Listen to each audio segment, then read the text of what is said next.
What is going on? Welcome back to Chugga Blades. All right, everybody, I'm back.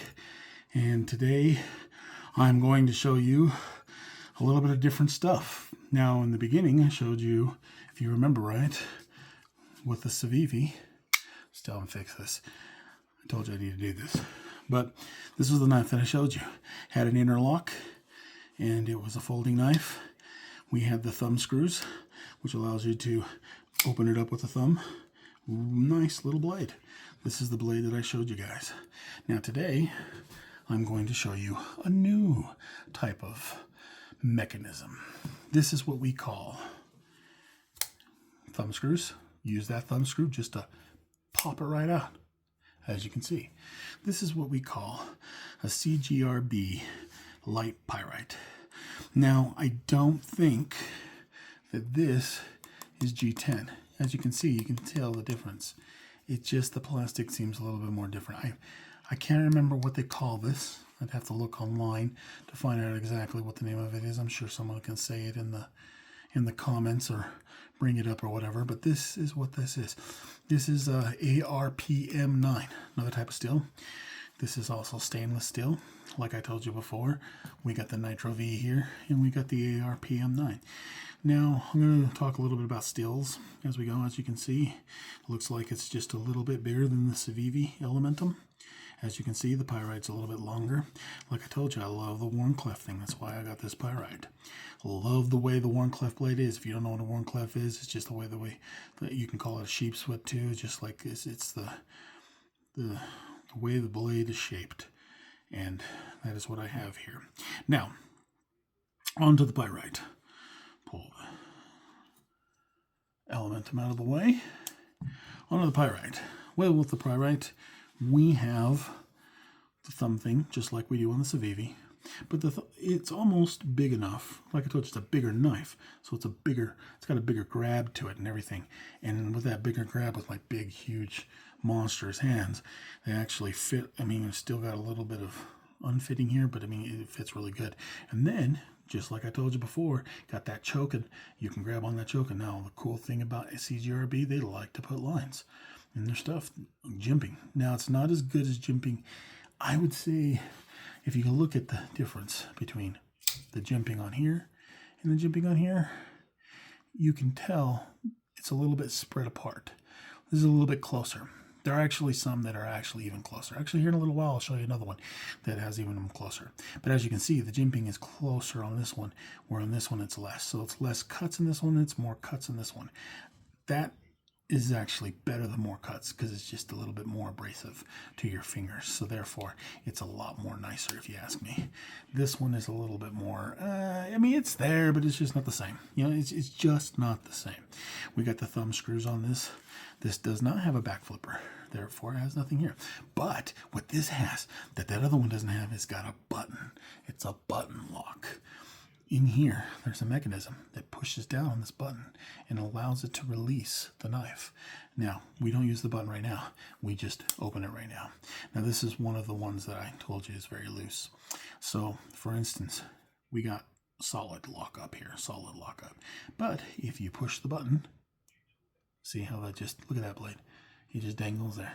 I have my finger on the button. If I pull my finger off the button, it doesn't wiggle like that because the button is pushing down the metal so it can hold it. And then when it gets to the end here, there's just a little bit of a tang. Now, the thing with the CGRB, you can pop it without flicking it because it's kind of loose. It's a very loose holding. It's not a very hard holding, but there we go. See, it helps. I mean, you have to put some force onto it, but it will hold. We got your little lanyard, just like we do on the Civivi here with the lanyard, a little bit longer, so if it's a different type of lanyard, a little bit better. And we got a pretty decent knife here. I mean, ARPM, you know what?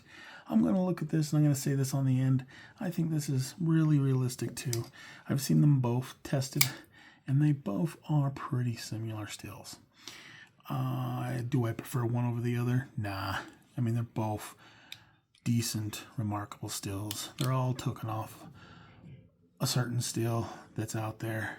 I hear a lot of people say that these are more like the most common decent still out there. There's just a little bit differences in them. And this is called Nitro V in this one. But you gotta remember, these stills are from other countries, so they just want to call them differently to give them different things. They put a little bit of different stuff in them, but it doesn't make them much different than the other blades that are out there, actually, to be honest with you. It just gives them a cool little name. They could call this Nitro V. Oh, wow, I got a Nitro V blade. Ooh, ARPM 9. You know, same stuff. I mean, I would just say that in the end, if you look here, oh, it says the ARPM 9. Yeah, and then right here, of course, the little letters, CJRB. That's the name of the company that makes this. And like I said, button, loose. Flick, up. Good. And if you want to, you can push the button down. Just pop it like that. You don't even need to use the thumbs. You can just go back and forth, back and forth, back and forth, back and forth. Because once you push that button, this blade is just loose. I mean, loose as a goose. So, I know that was pretty sad. But, hey, you know what? Shit just fucking carries on in life. So, this is a pretty decent blade. I like this blade. This cost me 30 bucks. Sometimes it can go up to 40. Yeah, but if you get lucky, it's not really lucky. You can probably get it for 30 bucks. 30 bucks. Cheaper than this, of course, by far. But what you're paying for this is their stability, their still's a little bit better, but then you're getting a little bit more.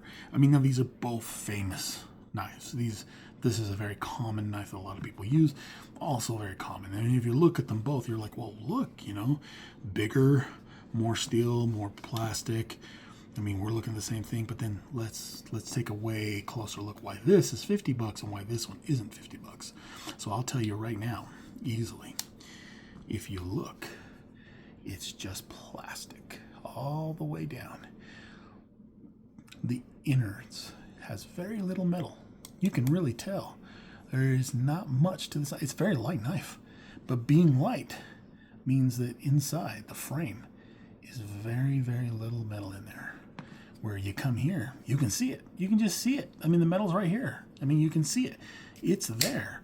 It's showing you, hey, I got metal everywhere. I got metal all around this thing. The frame is a little bit more thicker metal than this frame. You know, I mean, you can tell the difference between these two blades by far.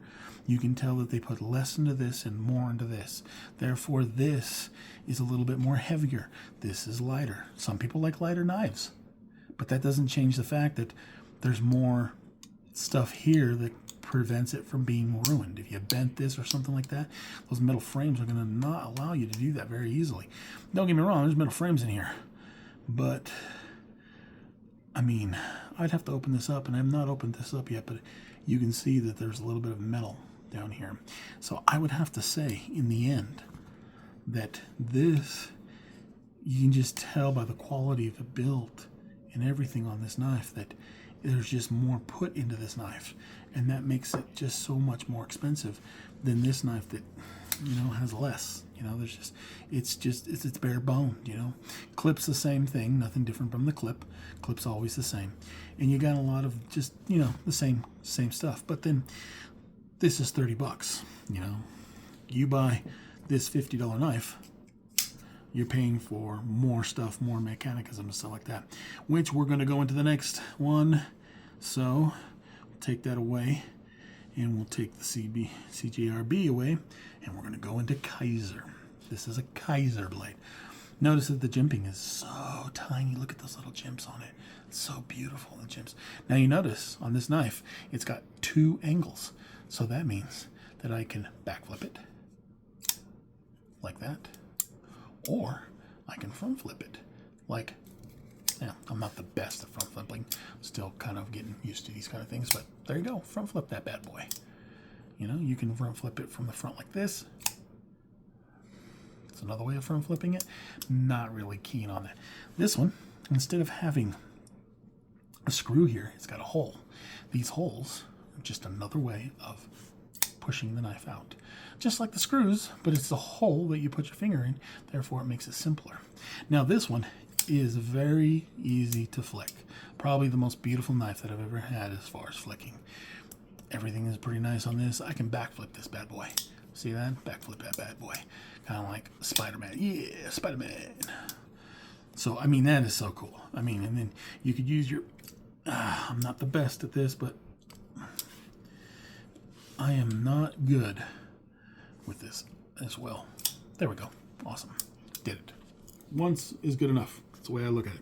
So, this is what we call a Kaiser Coromant. This is a very amazing knife. This, by far, beats the Civivi, and it beats the CGR. This is my EDC. This is the everyday usage. Now, you notice it's just like the CGBR. If you look at it, let's go ahead and look at that. Inside, you can tell where the white meets. You can tell that inside there's only a piece of metal. That's just a visible piece of metal that comes down here. This is the frame. So it's more plastic. But this is G10, by the way. This is G10. I don't think this is G10, and I'm pretty sure of it. It said no G10. So that's the thing. Now we'll put them up against each other.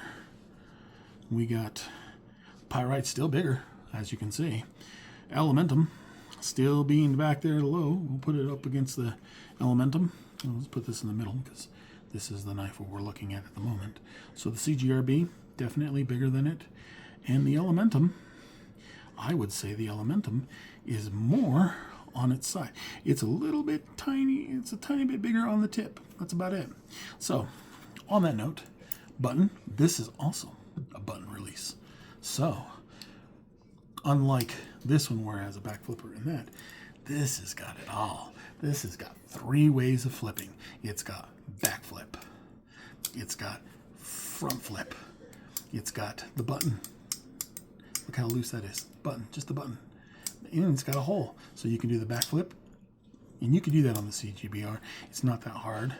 And you can do it like that. Can't do it on the Civivi until I fix it a little bit better to make it easier. But I think the detent, and like I told you before, the detent is a ball that goes in and stops the blade so it doesn't open up easily. You actually have to put some pressure on it. These are held in also possibly by some type of detent. It looks like it might be.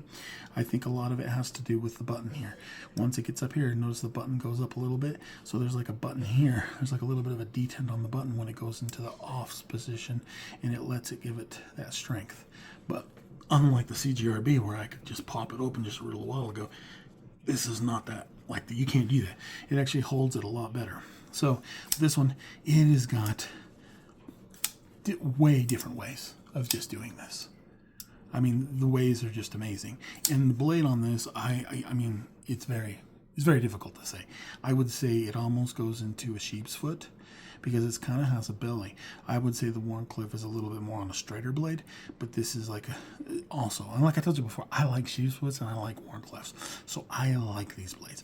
I don't like too much of a belly, but as you can see, it has a little bit of a belly here, where when you look at my knife, the one that I like the most, it doesn't have a belly. It's just straight. It is straight as can be, and I like that a lot.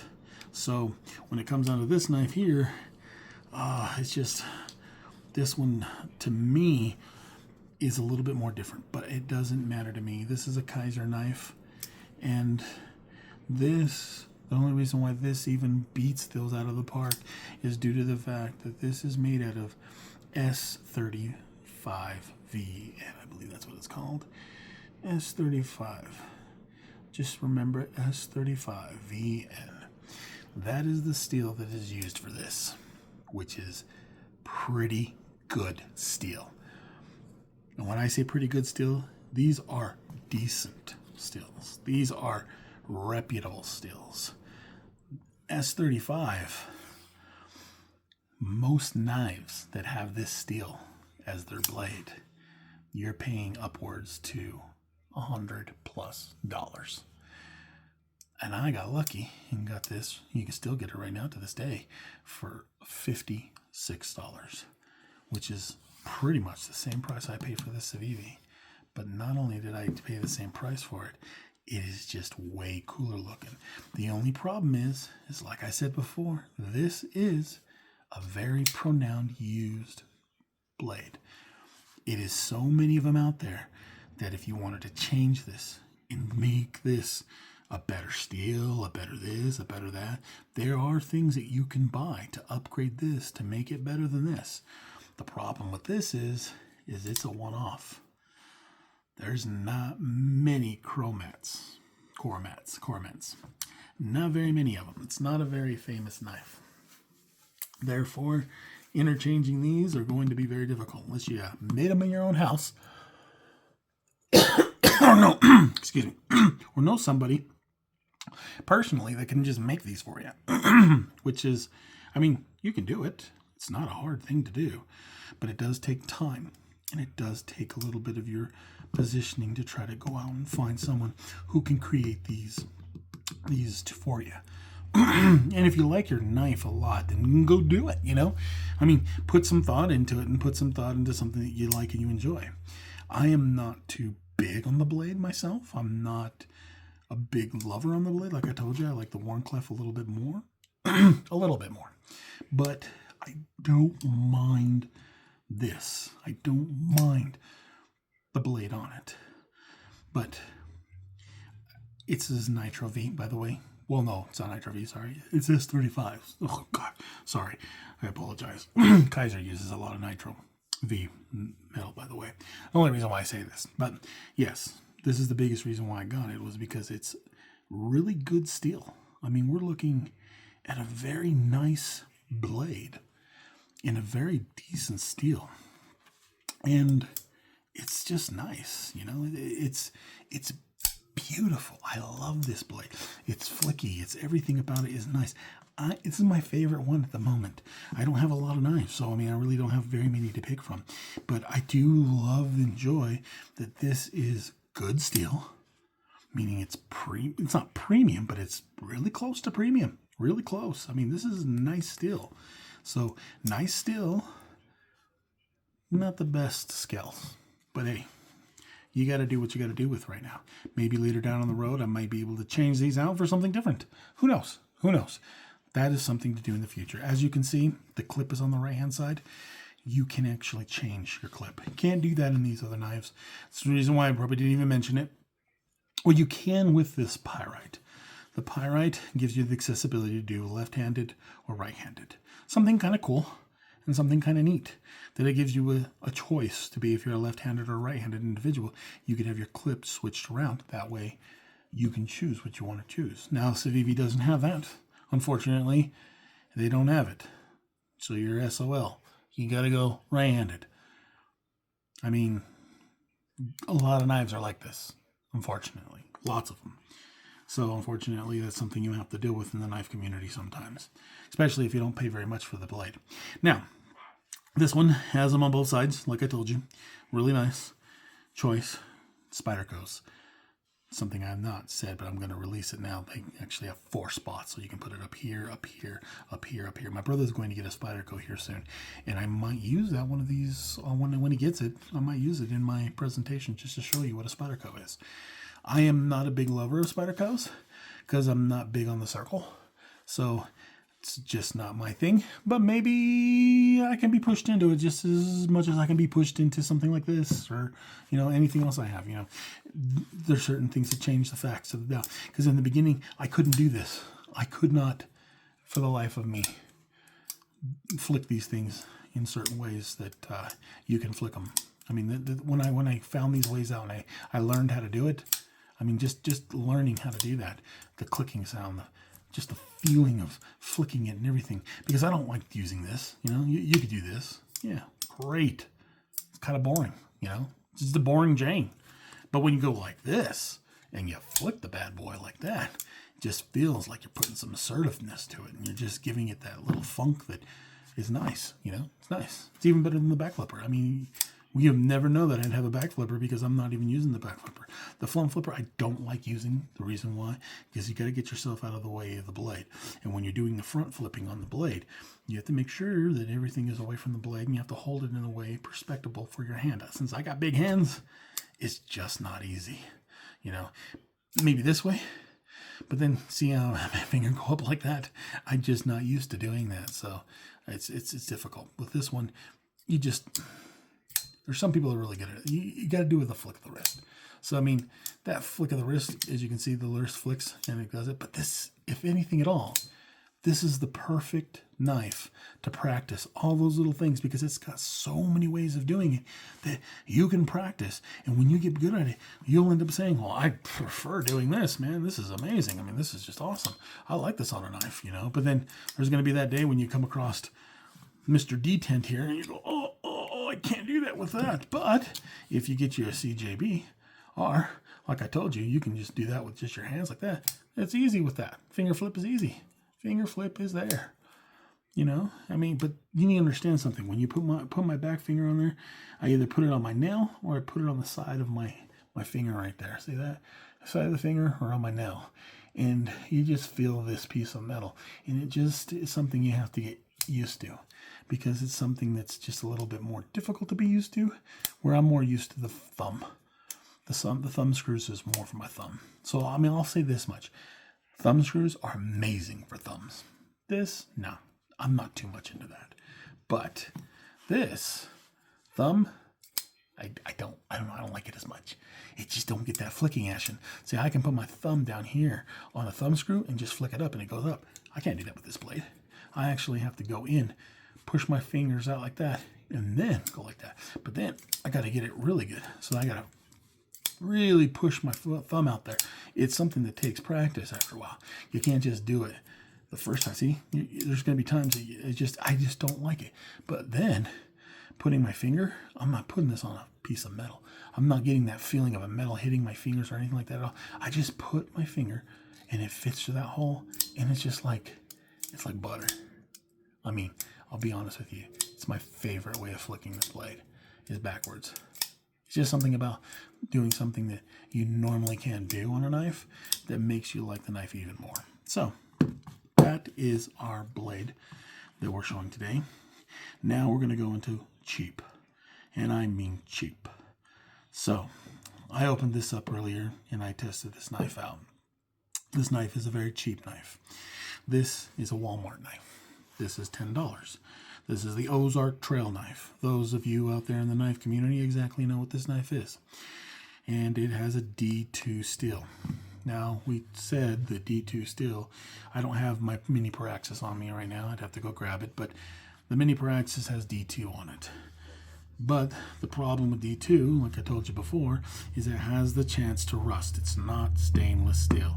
But the cool thing about this one is, this Ozark Trail, even though it's only $10, is that they painted the blade black. That way it protects your blade. Your D2 steel is protected by this paint that's on the outside of your knife. That's what protects your blade, is that paint, which is nice. Now, this is not a button. This has got a lock bar. As you can see, it looks like a button, but notice there's like a thing. There's a hole that goes from here to here, and there's the bar. If you pull that bar down, it pulls on both sides. Pulls on both sides. And doing that is how you make that blade go down. You just pull down on these bars and the blade goes down. Now, the only reason why I'm showing the Ozark this way is because as far as knives, I have lots, quite a few. I have about 20 of them right now. So just to let you know that I do have an assortment of knives at this moment. It's been a couple months, and within those 2 months, I've been able to get 20 knives. This is what you call crazy. But in those 2 months of getting knives, I only have one blade that has a locking axis like this, the lock bar. And as you can see, it does not have a detent, but the blade is held in by a spring. It's spring. There's a spring in there from this lock that pulls it down and locks it into place. So it means that this is pretty safe. I mean, as you can see, you can pull on it because it does have somewhat of a tension on it, and it's not very much, but it makes it easier to flick it open. Now you notice on this blade, it does not have a flipper, a back flipper. It doesn't even have a front flipper. So, I mean, all the blades I've showed you, other than, of course, the CGRB, and we'll put them up against them. So we got our Ozark Trail blade. Now, just to let you know, people, the new Ozark blade, the first one, only had a right-handed. These guys went and they actually added a left-handed. Isn't that amazing? A $10 knife, and they went back and they fixed it. How do you fix a knife that everybody hates because it's so damn cheap? People complain about it. They throw it around. They try to destroy it. It's $10. This is lunch.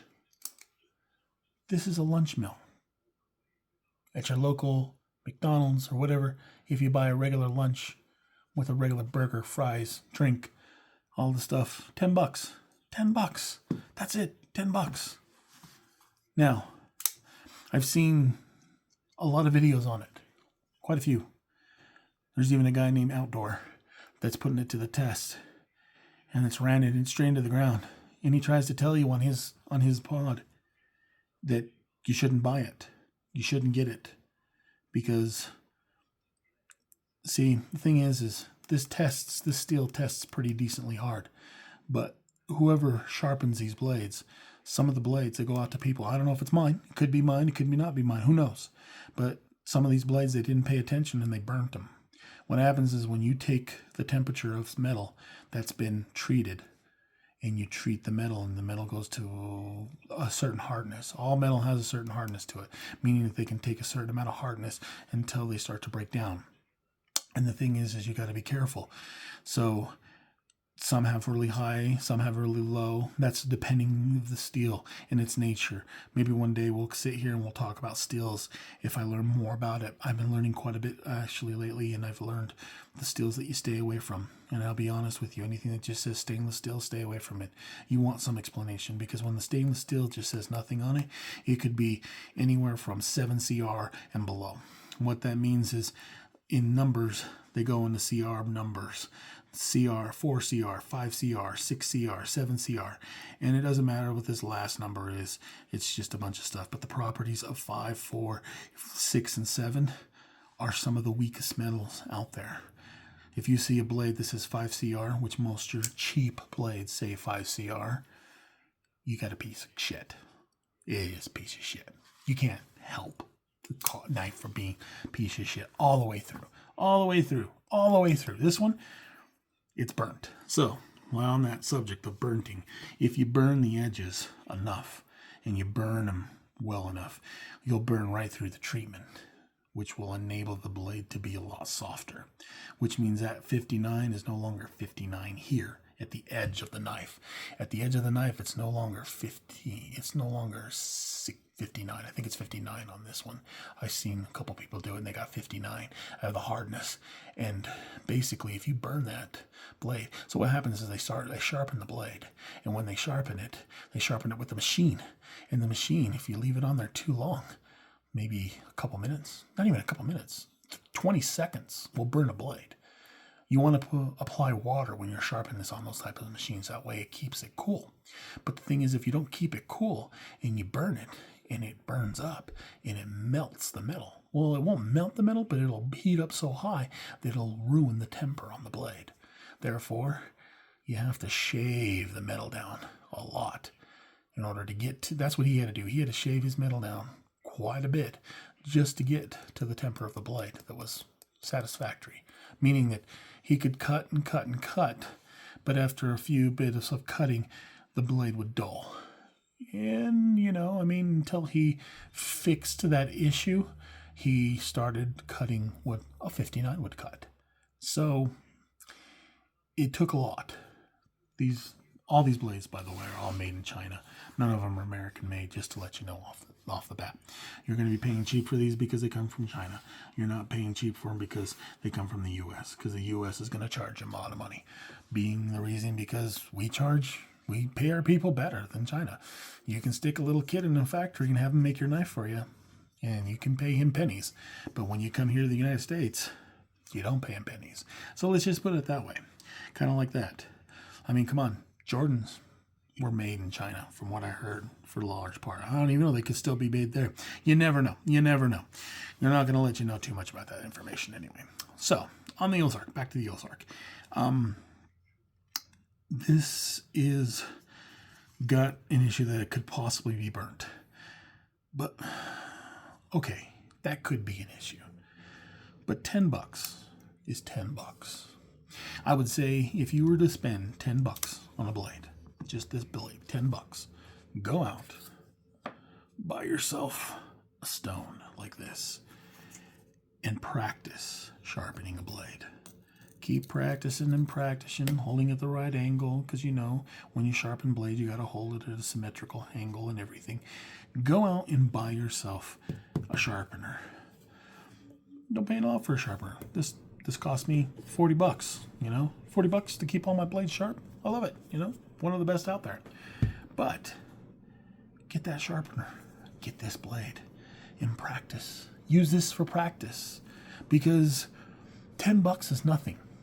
And if you could learn how to sharpen a blade with a cheap blade and you get it sharp at the end, keep going and doing it and doing it and doing it.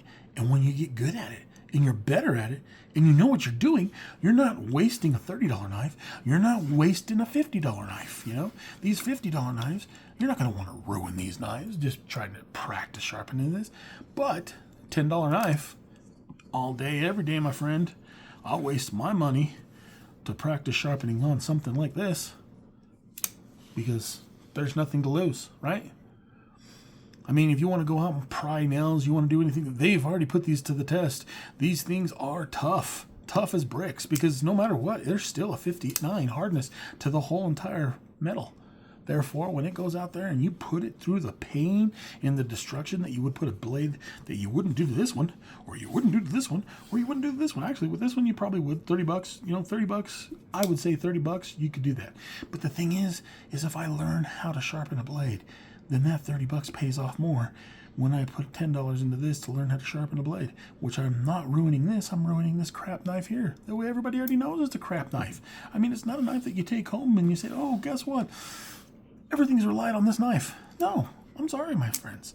This is a knife that you use to do other things. There are knives out there. I don't have them yet, but when I start doing more knives, I'm going to show you it. There are actually knives out there that are called butterfly knives. Butterfly knife is a collapsible knife that collapses the knife inside the butterfly knife, and then when you pull it out, it releases the butterfly knife. Those are one of the most amazingly dangerous blades there is to own. By far, the most dangerous one. Because the thing is when you pop that knife open, there are ways to do it. And there's people that can just sit there, flick them back and forth, do all these little practices and everything like that. They actually literally have a butterfly knife that has no blade on it. No blade. It's just for practicing. And you pay 40 bucks for that. 40 bucks. That's this right here. That's this knife right here. 40 bucks for practicing. But look, $10 to practice to sharpen it.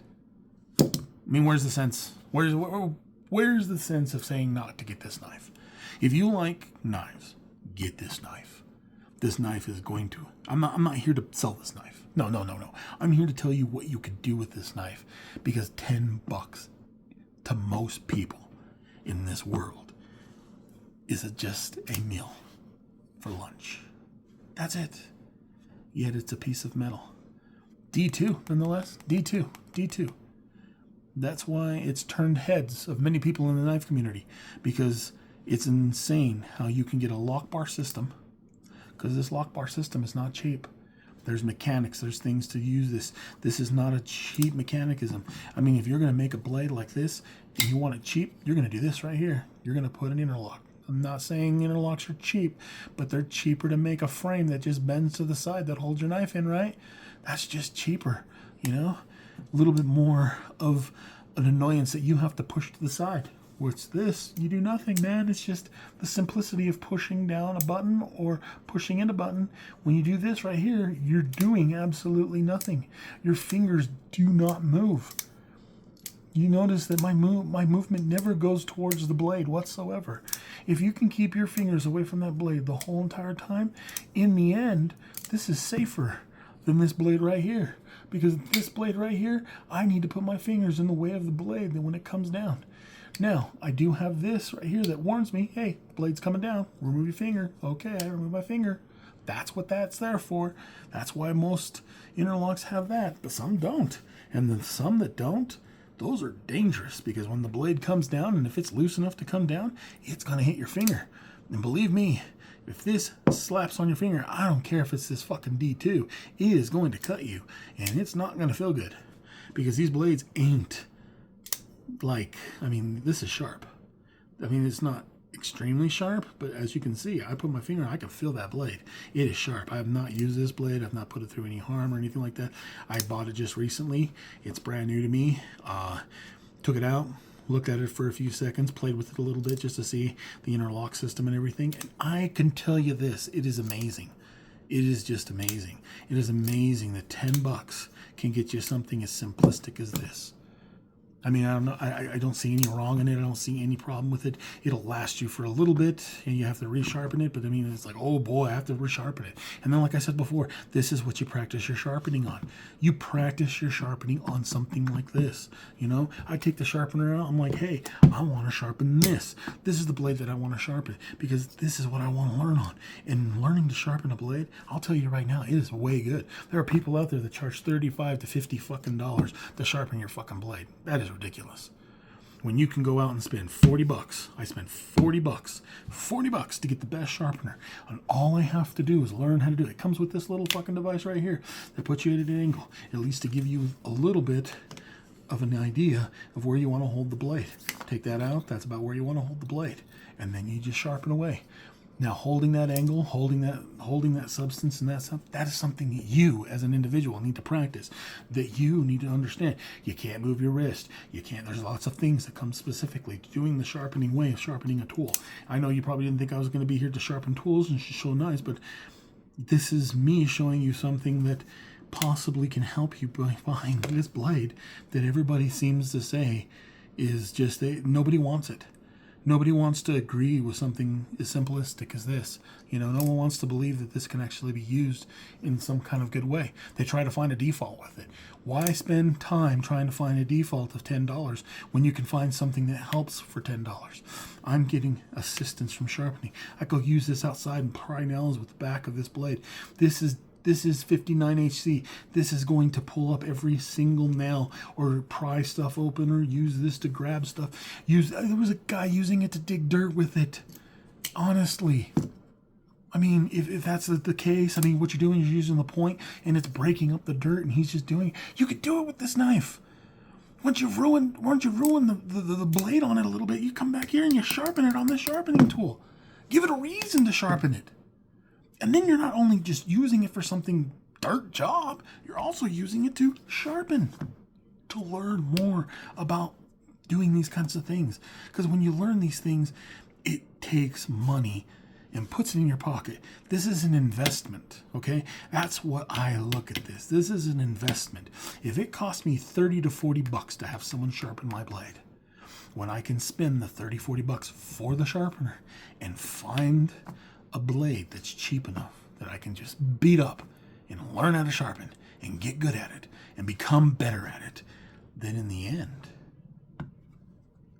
I don't need to spend that $30 or $40 to put this blade back up to that sharpen. Because let's just be honest, there are blades out there that you don't need to sharpen for maybe a year, but then you're spending $3 for those blades. $3. And like my boy Flossie says, that ain't worth it. This is a Bob Barker. The price is right. I mean, that's what this is. There's a guy out there that I watch. His name is Flossie. He does a lot of equipment. He does phones. He does speakers. He does all kinds of stuff that's electronics. And I love his lingo. Shouts out to Flossie. Amazing guy. Love him. Love to meet him. Love to talk to him. Amazing guy. But his terminology, to me, is amazing. It is amazing because he does make sense. Why are we wasting money on something when we can waste money on something else to give us satisfaction in another round? We all love the finer things in life, okay? We all want to own an iPhone. We all want to own something that's nice. And that's what these knives are. That's what they are. They are nice. Everybody knows they can go out and buy a cheap phone and it can still produce the same quality as an expensive phone. I'm saying a phone is a metaphor because a phone is something that everybody in this world uses. And you know, when someone pulls that iPhone out, bling, bling, you know, or even another phone, Galaxy, you know, or something like that. I mean, I'm sporting a Galaxy, I got the fold phone. I mean, that's a $2,000 phone. When you pop that phone out, oh, this guy's got money, But that's what it's all about. I don't need that phone. I don't need that. But I am only human. And humans tend to want to get something they enjoy. Because when you have something you like, and you wear it, and you like it, that's what it's all about. So in the end, I would say this. This is an amazing knife. It's cheap, affordable.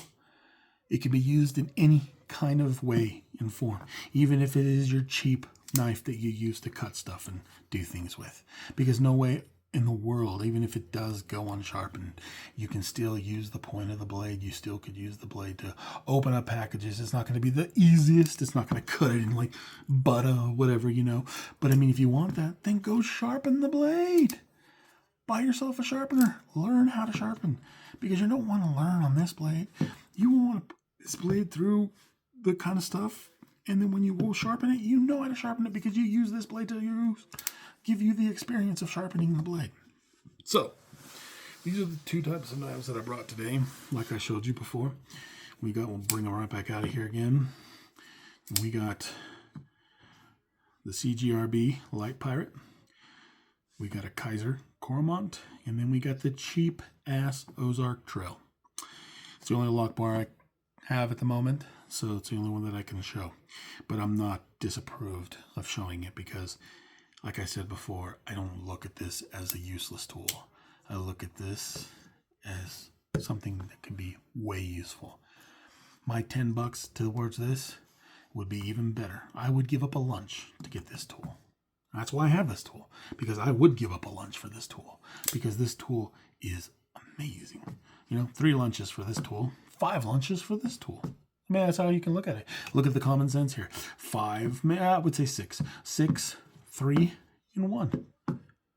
Going out to eat lunch one day, I got a knife.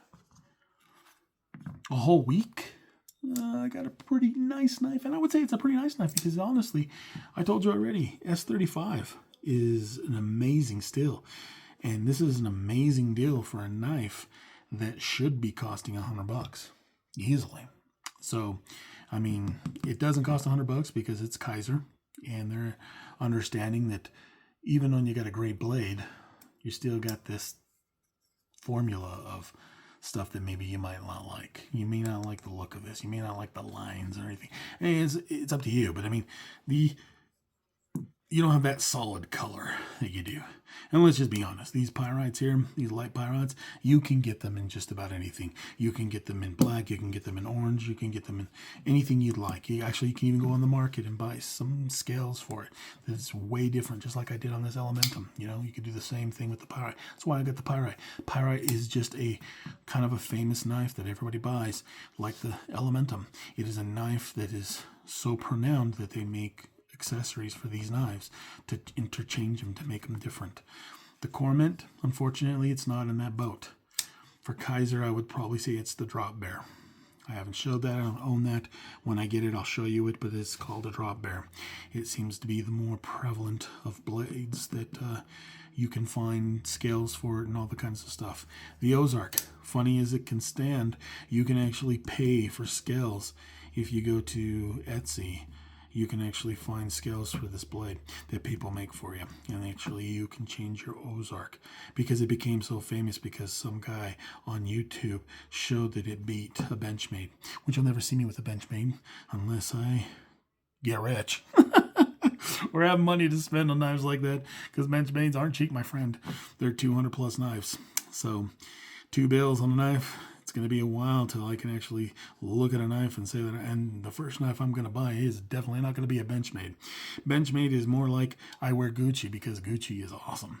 Because when I walk down the street, I show my Gucci. That's a Benchmade, my friend. That's what you're paying for. You're paying for the name. You're paying for the butterfly. It's the logo. It's a butterfly. A lot of people don't like seeing logos like this and like this. They don't like these names and everything like that. I don't care. I think it's an amazing thing. I don't mind logos. We've lived with logos all our life. We wear Jordans because we love logos on our shoes to show the Jordans.